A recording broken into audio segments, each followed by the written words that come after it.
आज हम देखेंगे लेक्चर कम डेमोन्स्ट्रेशन मेथड, जिसको हम हिंदी में बोलते हैं व्याख्यान सह प्रदर्शन विधि। ये विधि जो होती है विज्ञान विषय को पढ़ाने की सबसे अच्छी व्यवहारिक विधि मानी जाती है। विशेष रूप से केमिस्ट्री और बायोसाइंसेस के लिए ये एक बहुत अच्छा मेथड माना जाता है, क्योंकि विज्ञान एक ऐसा विषय होता है जिसको हम केवल सुनकर या केवल प्रदर्शन के द्वारा ठीक से समझ नहीं सकते। तो विज्ञान विषय को पढ़ने या पढ़ाने के लिए आवश्यक हो जाता है कि विद्यार्थी जो भी सीखे प्रयोग के आधार पर सीखे। लेकिन एक बड़ी प्रॉब्लम ये हो जाती है कि जो भी स्कूल्स हैं उनमें इतने सारे स्टूडेंट्स के लिए अलग अलग इक्विपमेंट्स या उपकरणों की व्यवस्था करना मुश्किल हो जाता है और समय की कमी हो जाती है, जिसकी वजह से सारे बच्चों को इक्विपमेंट्स नहीं मिल पा रहे हैं। जिसकी वजह से हम क्या कर रहे हैं, इस विधि का प्रयोग बहुत ज़्यादा करते हैं, क्योंकि ये विधि क्या करती है, इस प्रकार की मुश्किलों को दूर करती है। यह जो होती है इसमें अध्यापक लेक्चर भी देता है और जो लेक्चर दे रहा है उस कार्य को करके भी दिखाता है। यानी कि इस विधि में अध्यापक प्रकरण को पढ़ाने के साथ साथ उससे संबंधित प्रयोग भी करके दिखाता है।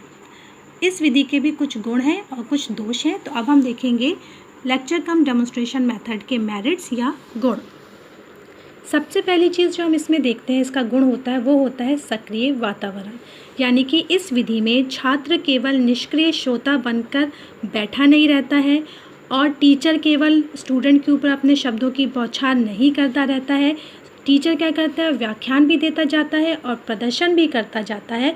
यानी कि दोनों चीज़ें एक साथ होती जाती हैं, जिससे कक्षा का वातावरण सक्रिय रहता है और इस विधि में शिक्षक और छात्र दोनों ही सक्रिय रहते हैं। दूसरा गुण होता है इसका मानसिक विकास में सहायक। इस विधि में छात्र ध्यानपूर्वक देखता है, उससे संबंधित व्याख्यानों को सुनता है, जिससे कि उसकी मानसिक शक्तियाँ जैसे कि निरीक्षण करना, तर्क शक्ति, विचार शक्ति, इन सारी चीज़ों का विकास होता है। तीसरा है यह अध्यापक के कार्यों में सहायता प्रदान करती है। यानी कि इससे कोई भी टीचर उन टॉपिक्स को भी बहुत आसानी से पढ़ा सकता है जो केवल व्याख्यान से या प्रदर्शन विधि के द्वारा नहीं पढ़ाए जा सकते थे। तो व्याख्यान सह प्रदर्शन की मदद से वो इन सभी टॉपिक्स को बहुत अच्छे से पढ़ा सकता है। नेक्स्ट है समय की बचत। इस विधि में हम व्याख्यान भी दे रहे हैं और प्रदर्शन भी कर रहे हैं, यानी दोनों विधियां एक साथ कार्य कर रही हैं। इससे हम कम समय में अधिक से अधिक छात्रों को पढ़ा सकते हैं, जिससे टीचर के समय की बचत होती है। नेक्स्ट है स्पष्ट और स्थायी ज्ञान। यानी कि छात्र जो देखते हैं, इसमें नेक्स्ट है हमारा स्पष्ट और स्थायी ज्ञान। छात्र जो देखते व सुनते हैं उससे टॉपिक ज़्यादा अच्छी तरह से समझते हैं। वो जो कुछ भी सुनते हैं वो प्रत्यक्ष रूप से उस क्रिया को या उस कार्य को होते हुए भी देख लेते हैं। इस तरह जहाँ ज्ञान ग्रहण करने में आसानी होती है, वहीं दूसरी तरफ वो ज्ञान ज़्यादा स्थायी और उपयोगी हो जाता है। नेक्स्ट है बचत का साधन। इस विधि द्वारा हम कम खर्च में छात्रों को प्रत्यक्ष रूप से देखने, सुनने व अनुभव करने के अवसर प्रदान करते हैं, जिससे कि हम कम खर्च में ज़्यादा चीज़ें स्टूडेंट्स को सिखा सकते हैं। इस विधि की कुछ दोष व सीमाएं भी हैं, डिमेरिट्स एंड लिमिटेशंस, जिसमें पहली दोष है प्रयोगात्मक क्षमता का अभाव। इस विधि में छात्र स्वयं प्रयोग करने से वंचित रह जाते हैं, क्योंकि इस विधि में जो भी कार्य किया जा रहा है वो शिक्षक की तरफ से किया जा रहा है। विद्यार्थी स्वयं किसी भी प्रयोग को नहीं कर रहे हैं, इसलिए वह स्वयं प्रयोग करने से वंचित रह जाते हैं।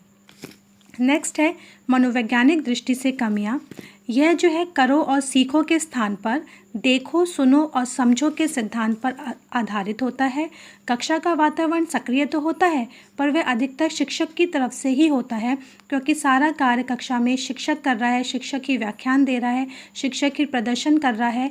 यानी कि स्टूडेंट सिर्फ देख रहे हैं, सुन रहे हैं और समझ रहे हैं, वह कुछ कार्य अपनी तरफ से नहीं कर पाते। नेक्स्ट है कक्षा में विद्यार्थियों की अधिक संख्या।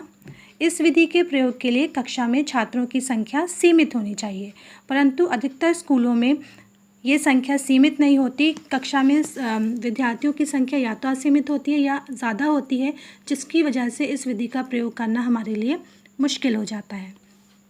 यह विधि कुछ सीमा तक प्रभुत्व अधिकार संपन्न विधि है, क्योंकि इस विधि में सारा अधिकार किसके पास है, कक्षा में टीचर के पास है। टीचर ही पढ़ा रहा है, टीचर ही करके दिखा रहा है, टीचर ही सब कुछ कर रहा है। इस विधि में भी विद्यार्थी सिर्फ टीचर की कही गई बातों को सुन रहे हैं और उस पर विश्वास कर रहे हैं। इसके अतिरिक्त फिर भी ये विधि विज्ञान विषय को पढ़ाने की सबसे अच्छी विधि है, क्योंकि इसमें हम बच्चों की ज़्यादा से ज़्यादा इंद्रियों को पढ़ने में लगा सकते हैं, जिससे बच्चों की लर्निंग जो होती है वो परमानेंट होती है।